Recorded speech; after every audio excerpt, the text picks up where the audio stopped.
जब रब तबारक व तआला इंसान को पैदा करना चाहा तो कुरान में उसका जिक्र यूँ है, वइज़ क़ाल रब्बुका लिल मलाइकति इन्नी जाइलुन फिल अर्दि खलीफा, कि अल्लाह ताला ने फरिश्तों से फरमाया कि मैं ज़मीन में अपना खलीफा बनाने वाला हूँ। इंसान को अल्लाह ने क्या फरमाया? अपना खलीफा। इंसान अल्लाह का नायब बनाया जा रहा है। तो फरिश्तों ने क्या कहा था रब ताला की बारगाह में? अतजअलु फ़ीहा मन युफ़सिदु फ़िल अर्द, अतजअलु फ़ीहा मन युफ़सिदु फ़ीहा, ऐ अल्लाह क्या तू ऐसे को खलीफा बनाएगा जो ज़मीन में जाकर फसाद मचाएगा, जुल्म करेगा, खून नाहक करेगा। अल्लाह तबारक व तआला ने इरशाद फरमाया, इन्नी अअलमु मा ला तअलमून, मैं जो जानता हूँ वो तुम नहीं जानते। तो फरिश्तों का ये पूछना अल्लाह की बारगाह में कि ज़मीन में आने के बाद इंसान फसाद मचाएगा, बिल्कुल वो रियल बात थी और आज है। देखा जा रहा है कि ज़मीन में फसाद मचाने वालों की तादाद बढ़ती चली गई। लेकिन अल्लाह का निज़ाम है, ये दारुल अमल है, दारुल इम्तिहान है कि यहाँ भेजा गया है इंसानों को पावर देकर, ताकत देकर, इख्तियार देकर। पाबंदी ऐसे नहीं कि तुम कुछ नहीं कर सकते, आज़ाद अल्लाह तबारक व तआला ने इंसान को पैदा करके इम्तिहान के लिए इस ज़मीन पर भेजा है। लेकिन साथ में रब तबारक व तआला ने इंसानों को हिदायत देने के लिए और बुराइयों से बचाने के लिए अंबिया इकराम भी भेजता रहा कि तुम्हें सीधा रास्ता बताएंगे, फसाद मत करना। पहले दिन से इस रुए ज़मीन पर इंसानों के आने के बाद जो फसाद शुरू हुआ वो कत्ल से शुरू हुआ। आदम अलैहिस्सलाम के बड़े बेटे का कत्ल हो गया। दो चीज़ें आप जहन में रखें, इस रुए ज़मीन पर पहला फसाद है कत्ल, और वजह क्या बनी कत्ल की? औरत। औरत की वजह से जो तारीखों में ये मिलता है, दो भाई एक ही औरत से शादी करना चाहते थे और एक के हक में वो जायज़ था जो शरीयत आदम में था, लेकिन दूसरा नाहक उस औरत को हासिल करना चाह रहा था। तो उसने अपनी औरत को हासिल करने के लिए रास्ते से उसके जायज़ शोहर को हटाने के लिए कत्ल कर दिया। ये दुनिया का पहला कत्ल था। तो कत्ल से शुरुआत हुई, औरत सबब बनी, उसके बाद ये फितनों का दौर और फसाद का दौर चलता रहा।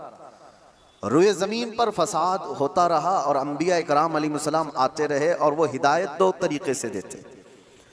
ज़ुबानी तौर पर, अखलाकी तौर पर जो दावत है उनकी सीधे रास्ते की वो देती, लेकिन कुछ ढीठ तबीयत के लोग होते हैं तो उनको अपने मौजिज़े दिखा करके दावत देते हैं। कुछ लोग हैं जब तक उनको अचंभे वाली चीज़ नज़र ना आए तो उनकी तबीयत एक्सेप्ट नहीं करती। तो अल्लाह के नबियों ने मौजिज़े भी दिखाए। मौजज़ा नबी के हक होने की दलील है। ये दो चीज़ें जब नहीं मानी कौम ने, पहले उनकी वाज़ो नसीहत, दूसरे उनके मौजज़े से भी नहीं मानी, तब फिर तीसरी चीज़ है अल्लाह का अज़ाब। अल्लाह का अज़ाब आया और उन्हें घेर लिया। और ये तारीख़ में एक बार नहीं बार बार होता रहा। रब तबारक व तआला मोहलत देता है ज़ालिमों को। और कुरान पाक की वही आयत मैंने आज आपके सामने तिलावत की। अल्लाह फरमाता है, वला तहसबन्नल्लाह गाफ़िलन अम्मा यअमलु ज़ालिमून। लोगो, ये हरगिज़ गुमान मत करना कि अल्लाह तबारक व तआला ज़ालिमों से बेखबर है। हरगिज़ ये मत सोचना कि वो गाफिल है अल्लाह जो कुछ जालिम कर रहे हैं इन कामों से, हरगिज़ नहीं। इन्नमा युअख्खिरुहुम, हाँ वो उनको ढील दिया हुआ है। लियौमिन तशख़सु फ़ीहिल अब्सार, उस दिन तक के लिए ढील दिया हुआ है जब सबकी आंखें उन्हें पहचान लेंगी और दर्दनाक तरीके से उनकी गिरफ्तारी होगी। जुल्म क्या चीज़ है, इसकी डेफिनेशन ज़रूरी है हर इंसान को मालूम होना। जुल्म आम तौर पर हम लोग ये समझते हैं कि नाइंसाफ़ी, इनजस्टिस को जुल्म कहा जाता है, और वो दूसरे के ऊपर जब भी किया जाए तो उसको जुल्म, बल्कि जुल्म आदमी अपने आप से शुरू करता है। कुरान पाक में कई जगहों पर अल्लाह ने ये बयान फरमाया कि वो बड़ा जालिम है जिसने अपनी जान पर जुल्म किया। दूसरों पर जुल्म बाद में होगा, तकरीबन इंसान अपने आप पर भी तो जुल्म कर रहा है। अपने आप पर जुल्म कैसा होगा? अपने आप पर जुल्म कैसे? अपने आप पर जुल्म ये है, जुल्म की तारीफ जो डेफिनेशन है वो ये है, वदअ शै अला गैरि महल्लिही, किसी भी चीज को उसकी असली जगह से हटाकर रख देना। टोपी को अगर कोई पाँव में पहने तो उसकी जगह तो नहीं है, चप्पल को कोई सरों पर रख रहा है तो उसकी जगह तो नहीं है। ये जुल्म है। जिस चीज का जो मकाम है उसको वहां पर रखना ये इंसाफ, और उस चीज से उसे हटा देना ये जुल्म। इसको क्या कहते हैं? जुल्म। किसी भी चीज की असली हैसियत से उसको हटा देना। अब इंसान अपने आप पर जुल्म कैसे कर रहा है? अल्लाह ने तुम्हें अशरफुल मखलूकात बनाया, और अगर तुम अपने आप को जानवर की जगह रख रहे हो तो जुल्म अपने आप पे कर रहे हो। सबसे पहले तुम अपने आप पर जुल्म कर रहे हो। तुम जानवर नहीं, तुम गलाजत नहीं खाते, तुम माँ बहनों के साथ ज़िना नहीं करते, अशरफुल मखलूकात बनाए गए हो। अल्लाह ने तुम्हें अक्ल सलीम अता किया, सूझबूझ की ताकत अता किया, अच्छे बुरे में तमीज़ करने का सलीका दिया। ये सारी चीज़ें अल्लाह ने तुम्हें अता की हैं। अगर इनका इस्तेमाल ना करते हुए इंसान अपने आप को गलाजत में डालता है तो गोया कि वो जुल्म अपने आप पर कर रहा है। सबसे पहले उसने अपने आप पर जुल्म किया। जब कभी कोई गुनाहों में मुलव्विस होता है तो कुरान कहता है उसने अपने आप पर जुल्म किया है। इसीलिए तौबा के मुतालिक जब भी फरमाया गया तो यही कहा गया, जिन लोगों ने अपनी जानों पर जुल्म किया है। अपनी जानों पर जुल्म करना आपको लगता होगा हैरत की बात है, कोई आदमी अपने आप पर कैसे जुल्म करेगा? जुल्म का मतलब सिर्फ वही नहीं चाकू छुरी तलवार से मार देना। जुल्म ये है अपनी हैसियत को गिरा देना। जो मकाम अल्लाह ने तुझे दिया था वो छोड़कर तुम किसी और गलाजत में पड़ गए, ये सबसे पहला जुल्म है जो हमने अपने आप के साथ किया इंसान होने के नाते। दूसरी और एक खास सिफत अल्लाह ताला ने आपको अता किया, आप इंसान होने के साथ साथ उम्मत मोहम्मदिया है। अब स्टेटस बढ़ गया है तुम्हारा, तुम्हारी जगह बढ़ गई है जिस जगह पर अल्लाह ने तुम्हें बयान किया है। कुरान में अल्लाह फरमाता है, इंसान तो दुनिया में बहुत बनाए गए, करोड़ों की तादाद, लेकिन कुंतुम खैर उम्मतिन उखरिजत लिन्नास, सारे इंसानों में अल्लाह ने तुमको खैर उम्मत बनाया, सबसे बेहतरीन उम्मत बनाया। तो जो टाइटल अल्लाह ताला ने हमें दिया खैर उम्मत का, उस पर अगर तुम कायम हो तो इंसाफ कर रहे हो अपने आप के साथ, और उस टाइटल से हट करके काम कर रहे हो तो जुल्म किया अपने आप के साथ। हमने अपने आप के साथ जुल्म किया। जुल्म की शुरुआत यहाँ से होती है, फिर उसके घर में होती है। घर से जुल्म होता है, बीवी पर, बच्चों पर, उनके हुकूक को मार देना ये जुल्म है। उनके हुकूक की तलफी बहनों, भाइयों, माँ बाप, औलाद, और उसके बाद फिर ये जुल्म बढ़ता हुआ पड़ोसियों तक जाता है, पड़ोसियों के साथ जुल्म, फिर उसके बाद मुआशरे में आता है जिसमें वो जी रहा है, मोहल्ले में, और फिर जैसे जैसे उसके मकामात बढ़ते चले गए उसके साथ साथ जुल्म की शाखें भी बढ़ती चली जाती हैं। जुल्म की हजार किस्में हैं, हजार किस्में हैं। मेरे अजीजों एक बात याद रखो, कुरान में अल्लाह ताला ने फरमाया इन्नहु ला युहिब्बुज़ ज़ालिमीन, अल्लाह ताला जालिमों को हरगिज पसंद नहीं करता। जो हद से ज्यादा बढ़ने वाले हैं वो अल्लाह को पसंद नहीं है। लेकिन लोगों ने जुल्म का कॉन्सेप्ट ये बना करके रखा है सिर्फ मार धाड़ कत्ल करने वाला ही जालिम है। जालिम तो घर से भी शुरू हुआ है। घरों में हुकूक तलफी जिसने किया वो जालिम है। जिसने बीवी का हक मार लिया वो जालिम, जिसने माँ बाप का हक अदा नहीं किया वो जालिम, जिसने औलाद का हक अदा नहीं किया वो जालिम, जो अपने भाई बहनों का हक मार कर बैठा वो भी जालिम। ये जुल्म की कई शाखें हैं। और उसके बाद मेरे अजीजों, लोग जब अमली जिंदगी में आगे बढ़ते हैं तो जुल्म कहां कहां है मैं आपको बताऊं। जुल्म इंसान करता कब है? कमजोर आदमी जालिम तो नहीं होता, ये तो सबको पता है, सारे लोग देखते हैं। अगर मिसाल के तौर पर मैं आपको बताऊं, किसी जुर्म में अंधा, लूला, लंगड़ा, ऐसा आदमी, लूला भी है, लंगड़ा भी है, कुछ नहीं, पैर भी नहीं, हाथ भी नहीं, आंख भी नहीं, ऐसे शख्स को कोई पकड़ करके लाए और कहे कि इसने फलां के साथ बहुत जुल्म किया है, मार धाड़ किया है, तो दुनिया हंसेगी कि वो माजूर है, वो क्या कर सकता है। ये तो बात सही है, कमजोर आदमी जुल्म नहीं कर पाता क्योंकि उसके पास वो नहीं है। इसका अपोजिट ये निकलता है कि ताकत जैसी ही आती है इंसान वैसी जुल्म शुरू करता है। ताकत, और ताकत कई किस्म की है। जिस्म की भी ताकत है, माल की भी ताकत है, पावर की भी ताकत है, मनसब की भी ताकत है।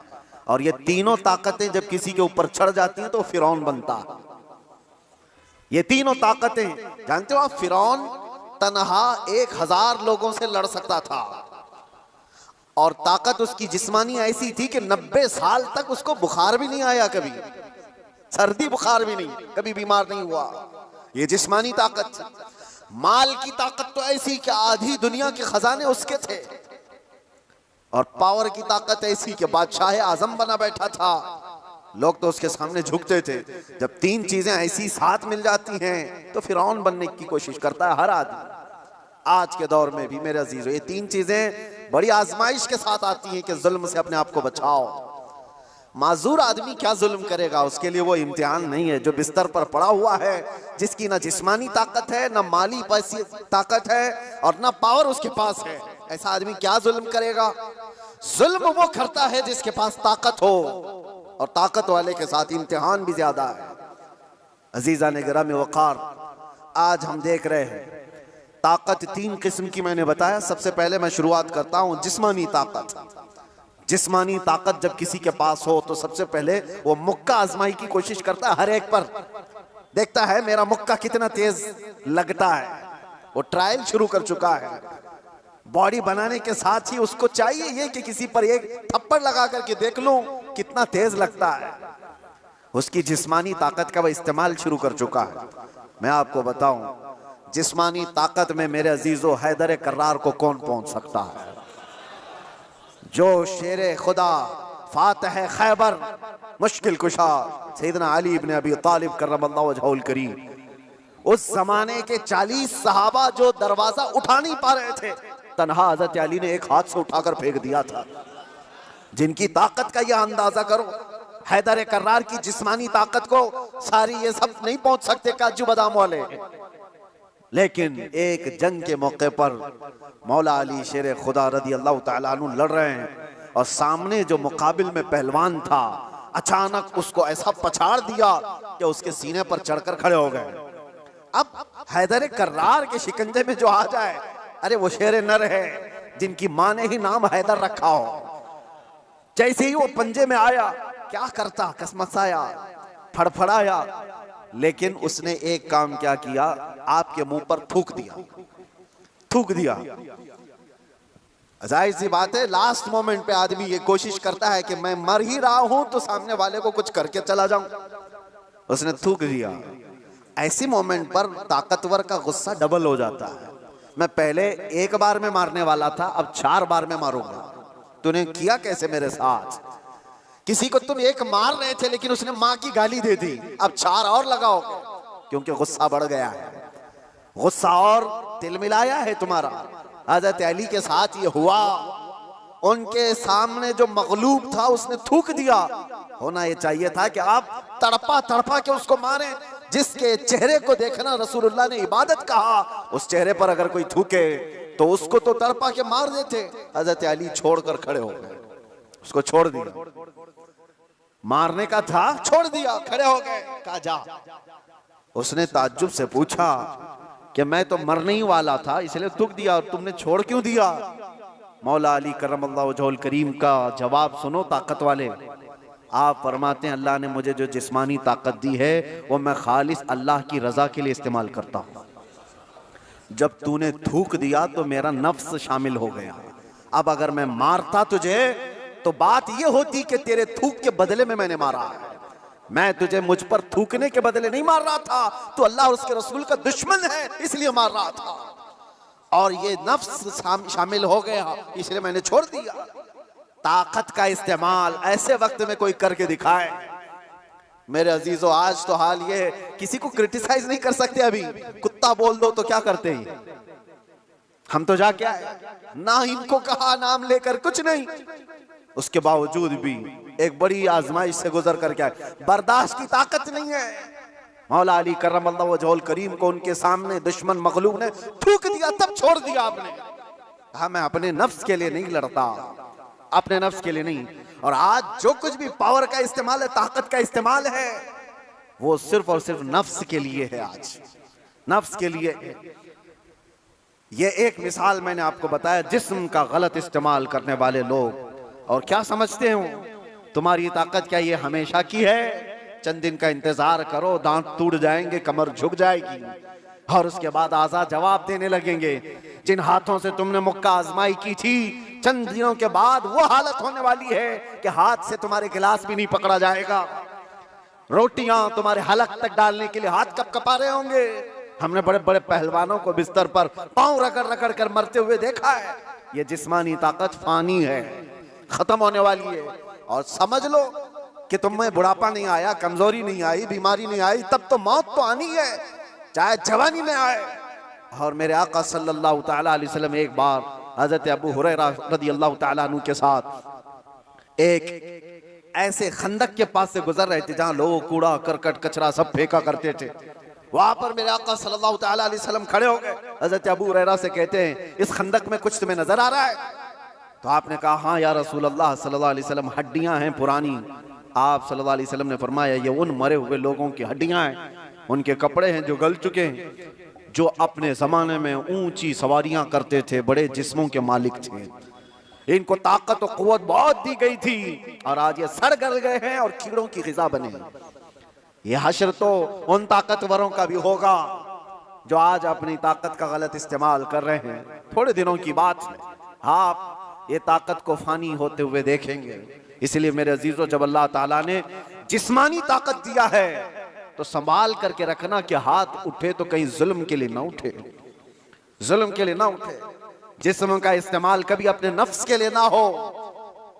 इमाम अहले सुन्नत इमाम अहमद रजा खान फाजिल बरेलवी रदी अल्लाह ताला को नहीं जानता, आज आशिकों के इमाम, बरेली के ताजदार, जिन्होंने हजारों मसाइल का हल लिख दिया अपनी जिंदगी में, 1000 से ज्यादा किताबें लिख दी। और वो शहंशाह वक्त अपने जमाने के कुतुब मस्जिद में एतिकाफ में बैठते थे रमजान में, लेकिन एतिकाफ की हालत में भी मुसलसल इल्मी काम किया करते थे।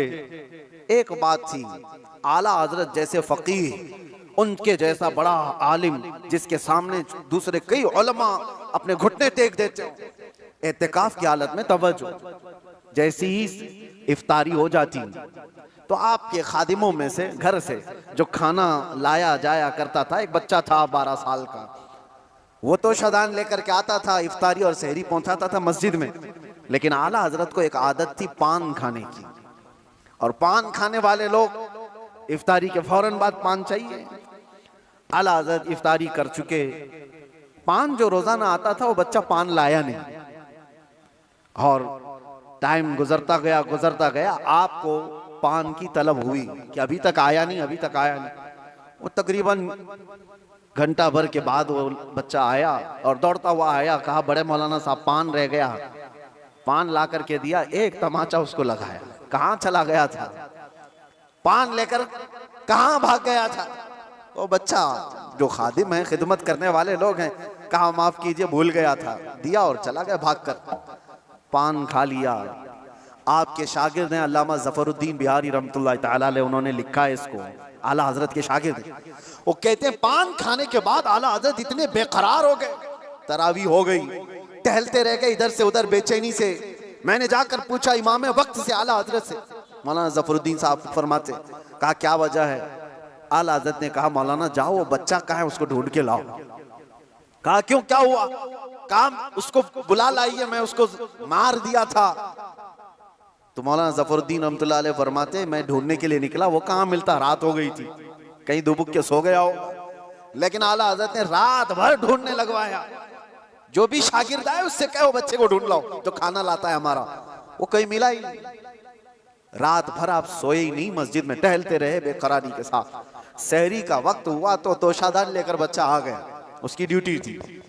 वो जैसे ही आया, आला हजरत लपक कर दरवाजे पर जाते और जाकर तोशा उसके हाथ से लिया, रख दिया और घुटने टेक कर जमीन पर बैठ गए। वक्त के मुजद्दिद की बात कर रहा हूं। उस बच्चे के दोनों कंधों को पकड़ा और कहा, बेटा कल की रात मैंने थप्पड़ मार दिया था अपने हाथ से तुझे, खालिस मेरे पान के लिए, ये मेरे नफ्स के लिए मारा था, तो अल्लाह के लिए मुझे माफ कर दे। वक्त का इमाम अब छोटे बच्चे से कह रहा है मुझे माफ कर दे। वो बच्चा कसमसा रहा है, घबरा रहा है, देखा है वक्त के बड़े बड़े फकीह और मुफ्तियान इकराम इस इमाम के सामने बैठ जाते हैं अदब से, और ये वक्त का इमाम मुझसे माफी तलब कर रहा है। बच्चे ने कहा हुजूर छोड़ दीजिए, मैंने कुछ समझा ही नहीं, मुझे कुछ पता ही नहीं। आला हज़रत ने कहा नहीं ऐसा नहीं होगा, तू कह दे माफ किया। मौलाना ज़फ़रुद्दीन फरमाते हैं मैं देखता खड़ा था, आला हज़रत कह रहे हैं कल क़यामत के दिन अगर रसूलुल्लाह सल्लल्लाहु अलैहि वसल्लम ने मुझसे पूछा ऐ अहमद रज़ा क्या तेरे अंदर अल्लाह ने ताकत इसलिए दी थी कि तू अपने पान के लिए छोटे बच्चे पर हाथ मारे, मैं क्या जवाब दूंगा उस दिन क़यामत के दिन। आला हज़रत उसको पकड़ करके थाम रहे, तो उस बच्चे ने कहा कि ठीक है मैं माफ कर दिया। आला हज़रत कहते हैं बच्चों को इख्तियार नहीं है माफ करने का, बच्चों को मसाइल है, वो मालिक नहीं है। हाँ आपने कहा अपने सर से टोपी उतारी और कहा जैसे कल मैंने तुझे मारा था वैसे तू भी मुझे मार, बराबर हो जाए मामला। उसका हाथ कांपने लग गया। वक्त का मुजद्दिद कह रहा है आला हज़रत अपनी टोपी उतार कर रख दिए। बच्चा जब नहीं मारने लगा आपने खुद उसका हाथ पकड़ा और हाथ पकड़ करके अपने सर पर मारने लग गए। 3-4 बार उसकी जब थप्पड़ पड़ी तो आला हज़रत मुस्कुराते हुए खड़े हुए कहा बात बराबर की हो गई, तूने मुझे माफ भी किया और बदला भी ले लिया। मौलाना ज़फ़रुद्दीन रहमतुल्लाह अलैह फरमाते हमारे आंसू निकल गए। वक्त का मुजद्दिद है, ताकत का गलत इस्तेमाल नहीं। मेरे अजीजों अगर अल्लाह ने जिस्म में ताकत दिया है तो इसलिए नहीं कि तुम अपने से नीचे वालों पर इसका इस्तेमाल करते रहो। इसीलिए अल्लाह के नबी सल्लल्लाहु अलैहि वसल्लम ने क्या फरमाया, मन लम यरहम सगीरना वलम युअक्किर कबीरना फलैसा मिन्ना, जो अपने छोटों पर रहम नहीं करता और बड़ों की शफकत नहीं करता और बड़ों की इज्जत नहीं करता वो मेरी उम्मत में से नहीं। अल्लाह ताला ने अगर ताकत दिया है, नौजवानों से मैं कहता हूं गलत इस्तेमाल नहीं करना, इसका गलत इस्तेमाल कभी ना हो। औरतों को मारने की बात आई, कितने तो घर ऐसे बने हुए हैं, कमजोर है वो, तुमसे कमजोर मखलूक है, लोगों ने उसको बराबर का बनाने की कोशिश की है, लेकिन औरत तुमसे कमजोर बनाई गई है। उसको मारने का हुक्म कहीं पर भी नहीं दिया गया, कहीं पर भी नहीं, किसी भी तरह से। लोग आज अपनी ताकत का भरपूर इस्तेमाल इनके साथ करते हैं, औरतों के साथ। बहुत सख्त जवाब देना होगा मेरे अजीज। औरत तो औरत है, मखलूक भी है अल्लाह ताला की, लेकिन साथ में उम्मत मुहम्मदिया है, इसका जवाब तो बहुत है। हदीस में तो ये मिलता है जानवरों को जिसने मारा बिला वजह के, क़यामत के दिन वो जानवर उठाए जाएंगे और वो आएंगे मुकद्दमा करेंगे अल्लाह की बारगाह में कि अल्लाह इसने मुझे फलां वक्त बगैर किसी वजह के मारा था। रब ताला उस जानवर को सींग अता करेगा और कहेगा कि तू उतना मार ले इसको यहाँ पर, और वहां सख्ती के साथ वो जानवर इस जालिम को मार रहे होंगे। अहले महशर उसको देख रहे हैं। जानवरों के साथ जुल्म को इस्लाम ने जायज नहीं किया, घरों में अपने औरतों के साथ कौन जुल्म की इजाजत देगा। ये हुई डोमेस्टिक वायलेंस जिसको कहा गया है। मैंने अंदर कैद में देखा कितने ऐसे कैदी औरतों को जला करके अंदर आए हुए हैं, छोटी छोटी बातों पर, जहेज के नाम पर, दो खानदानों के झगड़ों पर औरतों को जला दिया, मार दिया, खत्म कर दिया। ऐसे कितने वाक़यात। इंसान को जब ताकत ज्यादा आ जाए तो वो जुल्म के रास्ते पर आ जाता है। यहाँ अपने आप को कंट्रोल करना मेरे अजीजों ये वक्त का बहुत बड़ा चैलेंज है तुम्हारे साथ। ये हुई जिस्मानी ताकत, और जब माल आ जाए अल्लाह अकबर, ये बड़ी आजमाइश है, ये बड़ी आजमाइश है। चर्बी ज्यादा उस वक्त आती है जब माल ज्यादा आता है। जिस्मानी ताकत तो चले, आदमी अपने आप को कंट्रोल कर लेगा, रोक लेगा, लेकिन माल की चर्बी बड़ी खतरनाक है। ये तो गरीबों का मजाक उड़ाती है सबसे पहले, दीन को हल्का समझती है सबसे पहले। ये मौलाना लोग ये हमारी कैटेगरी के नहीं है, या उलमा ये तो कमतर लोग हैं, यतीम लोग हैं, लावारिस लोग हैं। मालदार सबसे पहले दीन का मजाक उड़ाने लग जाता है। इसीलिए माल आए तो हमेशा दुआ ये करना कि अल्लाह माल के साथ उस्मान गनी की सखावत अता कर दे। माल आए तो अब्दुर्रहमान बिन औफ की अखलाक व किरदार के साथ आए, वरना कारून के पास भी था, शद्दाद के पास भी था, हामान के पास भी था, माल बहुत था उनके पास, लेकिन उनके माल ने उनको तबाह बर्बाद कर दिया। आज भी जिसके पास माल आया, पैसा आया, वो ये सोचता है रातों रात सब कुछ मैं अपना बना लूं, अपना खरीद लूं। अच्छा एक बात और भी मैं बता दूं, जिन 3 चीजों की बात मैंने कहा जो इंसान को जुल्म के रास्ते पर लाती है, पहले उसकी जिस्मानी ताकत, दूसरे दौलत, तीसरे पावर, ओहदा। ये तीनों ऐसी चीजें हैं जो परमानेंट रहने वाली है ही नहीं। परमानेंट रहने वाली तीनों में से कोई चीज नहीं है। हाँ, इतना है कि जिस्मानी ताकत को जाने में टाइम लग सकता है, थोड़े टाइम बाद जाएगी, लेकिन वो भी पक्का नहीं।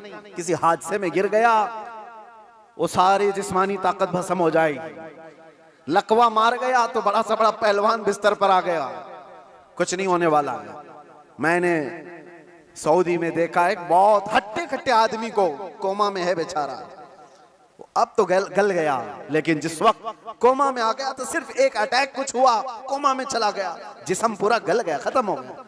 तो जिसको अपने जिस्म पर बहुत ताकत था वो अचानक भी जा सकता है, लेकिन नॉर्मली देखा गया है कि जाने में टाइम लगता है। जिस्मानी ताकत, माल का कोई भरोसा नहीं। लोग ये कहते इतना हमारे पास है कि 7 पुश्तें खाएंगी। हमने उस घर को भी देखा, उसका खुद बेटा 10-10 रुपए की भीख मांगता है। जिसने ये कहा था कि इतना मेरे पास है कि 7 पुश्तें खा सकती हैं, उसका सगा बेटा आज 10 रुपए मांगता है। ये माल को जाने में ज्यादा वक्त नहीं। तीसरा पावर और मनसब। जो लोग आज बैठे हुए हैं उनको लगता है कि सब कुछ हम अपनी कुर्सी से कर लेंगे। तुम्हारी कुर्सी को हिलने में देर नहीं लगता। तुम्हारा जुल्म जो है ये दीमक है जो इस कुर्सी को खाकर खत्म कर देगा। जुल्म कुर्सी पर बैठा हुआ आदमी जब करता है, माल वाला और कुर्सी वाला दोनों, ये वक्त के साथ ऐसे तेज बहते हैं कि उनको अंदाजा ही नहीं होता।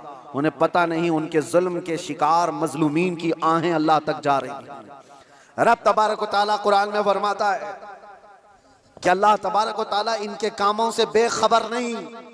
जो लोग पीड़ित हैं, जुल्म से निशाना बने हुए हैं, तो क्या इनको इंसाफ नहीं मिलेगा? दुनिया की अदालत इंसाफ ना दे, अल्लाह की अदालत तो है जो इंसाफ अता करे। जालिम दुनिया में भी भुगतेगा और आखिरत में उसका दर्दनाक अंजाम है, दर्दनाक अंजाम। फिरौन के साथ क्या हुआ, नमरूद के साथ क्या हुआ? अरे एक मच्छर से हिलाक हो गया। फिरौन पानी में गर्क कर तबाह हो गया, गर्क होकर तबाह हो गया। अबू जहल को 2 छोटे बच्चों ने मार के गिरा दिया।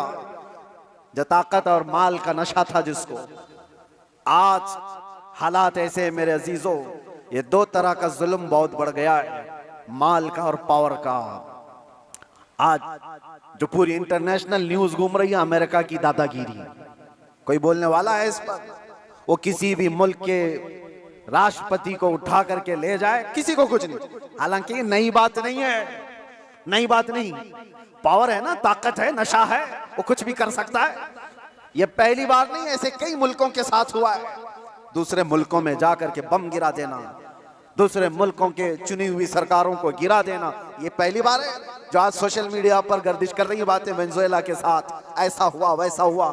अरे खुद यहाँ हमारे मुल्क में जब मुंबई पर अटैक हुए थे, हमले हुए थे, आपको पता होगा, काफी साल पुरानी बात, ताज पर और ये वीटी में जो हमले हुए थे, उस वक्त पकड़ करके एक अजमल कसाब को तो बहुत घुमाया गया है न्यूज में, लेकिन आपको पता है एक मास्टरमाइंड और भी था डेविड नाम का, और उसको गिरफ्तार भी किया गया। लेकिन अमेरिका की फौज आकर उसको रातों रात यहां से लेकर अमेरिका चली गई, और ये कह करके कि इसका मुकदमा हम चलाएंगे। दादा है साहब, हमारे मुल्क का मुजरिम है, हमारे मुल्क में फसाद किया, लेकिन कानून उनका चलेगा। ये क्या है? ये पावर का इस्तेमाल।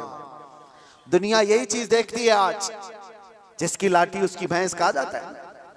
ये मुहावरा यही है, ताकत का ऐसा इस्तेमाल। और ये लोग दुनिया को इंसानियत का दर्ज दे रहे हैं, ह्यूमन राइट्स बनाए हुए बैठे हैं। इंसानों के अकदार ये सिखाएंगे हमें जो दुनिया को जुल्म से हाँकते हैं। मेरे अजीजों, एक बात याद रखो, अल्लाह के नबी सल्लल्लाहु तआला अलैहि वसल्लम ने अगर फरमाया कि जुल्म को अल्लाह पसंद नहीं करता, तो रसूलुल्लाह ने अपनी जिंदगी से करके दिखाया है। यह नहीं है कि तकरीरों में कहा है या कोई स्टेटमेंट है। यह दुनिया के यूएनए का एक स्टेटमेंट होगा, अमेरिका का, यूरोप का स्टेटमेंट होगा कि ह्यूमन राइट्स के खिलाफ कोई भी कुछ करेगा तो हम उसको पकड़ेंगे, मारेंगे। जुल्म के खिलाफ हम बोलेंगे, हम पीस चाहते हैं। ये सब ढकोसले हैं, जुमलेबाजियां हैं, लेकिन सब उनके खुद के अमल की बात आए तो कोई इसमें खरा नहीं है, कोई पक्का नहीं है। लेकिन आओ बारगाह रिसालत मुआब सल्लल्लाहु अलैहि वसल्लम, अल्लाह के नबी सल्लल्लाहु तआला अलैहि वसल्लम जब फरमाते हैं कि जुल्म जायज नहीं, तो मस्जिद नबवी का वो माहौल है, सहाबा बैठे, हुजूर ने फरमाया ये मेरे आखिरी वक्त होंगे, मैं दुनिया से जा रहा हूं, मफहूम मैं बता रहा हूं, इसके बाद हो सकता है तुमसे मुलाकात ना हो, लेकिन तुम में से किसी पर भी कोई हक मेरा बाकी रहे या मुझ पर किसी का हक बाकी है तो खड़ा हो और मुझसे सवाल करे। हुजूर ने फरमाया, और एक साहबी खड़े हो गए, कहा या रसूलल्लाह आप पर मेरा एक हक है। कहा क्या है? फला जंग में जब जा रहे थे आप सफ़ें सीधी कर रहे थे, मैं थोड़ा बाहर आ गया था, आपने छड़ी से मुझे मार दिया था, मैं बदला लेना चाहता हूं, आप पर मेरा हक है। तो रसूल करीम सल्लल्लाहु तआला अलैहि वसल्लम ये नहीं फरमाया इस्लाम का बादशाह जो इस्लामी सल्तनत को एस्टेब्लिश कर रहा हो कि तुम बादशाह जो पूरे कायनात में फैलने वाला दीन है उसके मुक्तदा और उसके आका से बदला लेने की बात कर रहे हो। नहीं फरमाया, हुजूर ने फरमाया उठो आओ। हजरत उमर तलवार निकाल लिए थे, कहा कौन है जो रसूलुल्लाह से बदला लेगा? हुजूर ने फरमाया उमर तलवार नीची करो, या अदालत की महफिल है, यह इस्लाम है, यह अल्लाह तबारक व तआला की मंशा के मुताबिक चलेगा, ना कि पावर के मुताबिक। पावर तुम्हारे पास है, इख्तियार तुम्हारे पास है। हुजूर ने फरमाया आ जाओ। वो सहाबी आए, लेकिन उन्होंने ये भी तकाजा किया कि या रसूल अल्लाह जिस वक्त आपने मारा था मेरे जिस्म पर जुब्बा नहीं था, मैं नंगी पीठ था, आपने मार दिया था, मैं चाहता हूं आप भी अपना जुब्बा उतार दीजिए। हुजूर पाक सल्लल्लाहु अलैहि वसल्लम ने उस वक्त अपना जुब्बा उतार दिया बगैर कुछ कहे। उस सहाबी ने बढ़कर मेरे आका की मोहरे नबूवत का बोसा ले लिया। दोनों कंधों के बीच हुजूर के एक ऐसी मोहरे नबूवत थी जो सूरज से ज्यादा चमकती थी। ये निशानी थी मेरे आका के खातमुन नबीयीन की, खत्म नबूवत की मोहर। उस सहाबी ने बोसा ले लिया और कहा बदला हो गया मेरा ये। लेकिन अल्लाह के नबी सल्लल्लाहु अलैहि वसल्लम ने अपने आप को पेश तो किया है, कोई किसी के सामने ये गज तो बताए कोई।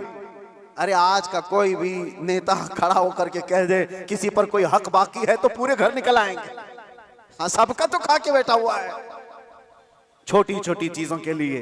अब तो देखें लोग फिर भी संभलते नहीं है। मुझे हैरत इस बात की होती है, ये जो अभी इलेक्शन आ रहे हैं सारे नेता तो बाहर निकले होंगे, सब तुम्हारे पास अपनी अपनी कहानियां लेकर, लेकिन इनके पिछले जुल्म तो याद नहीं है, लोगों को भूल जाते हैं। अरे पानी के लिए लोगों से रिश्वत, घर के लिए रिश्वत, हर चीज के लिए ये मखलूक के साथ जो जुल्म करके कुर्सी संभालते हैं, इनका जब वक्त आए तो मेरे अजीजों तुम्हें भी तो अपने पावर का इस्तेमाल करना चाहिए। एक बात याद रखो, इमाम हुसैन का ये जुमला है, आपने फरमाया था कि मेरे नजदीक जालिम वो नहीं जो किसी को मारता है, जालिम वो भी है जो उसके जुल्म को देखकर खामोश रहता है, आवाज नहीं उठाता। और यहां आवाज उठाने की बात तो छोड़ो, तुम तो ताउन कर रहे हो। आप भाई आगे बढ़ो, हम तुम्हारे साथ हैं, जुल्म करते रहो हम भी तुम्हारे साथ हैं, पैसा खाते रहो हम भी तुम्हारे साथ हैं। ये क्या है? ये निजाम को बदलने की जरूरत है। आज पावर का जो इस्तेमाल हो रहा है, गलत इस्तेमाल, इसको बदलने की अपने अंदर सोच पैदा करो। आप सोचते होंगे हम थोड़ी तादाद में, हमसे क्या होगा? हरगिज मत सोचो, एक की सोच से भी इनकलाब आता है, एक की सोच से भी इनकलाब आता है। बढ़ना तुम्हारा काम है। तुम क्यों सोचते हो कि पूरी दुनिया मेरे साथ खड़ा होना चाहिए? नहीं, सरकार मुजाहिद मिल्लत रहमतुल्लाह तआला अलैह बहुत दिल के अंदर मलाल लेकर के चलते थे। उम्मत के हालात ऐसे, मैं उनको पढ़ा तो मैं भी कई मर्तबा ऐसा, जिसको कहते हैं ना डिसअपॉइंट हो जाना, हालात को देख रहे यार कोई आता ही नहीं, क्या फायदा का हम चिल्लाते रह जाएं, लोग आपस में इख्तिलाफ करके छोड़ के चले जाएं।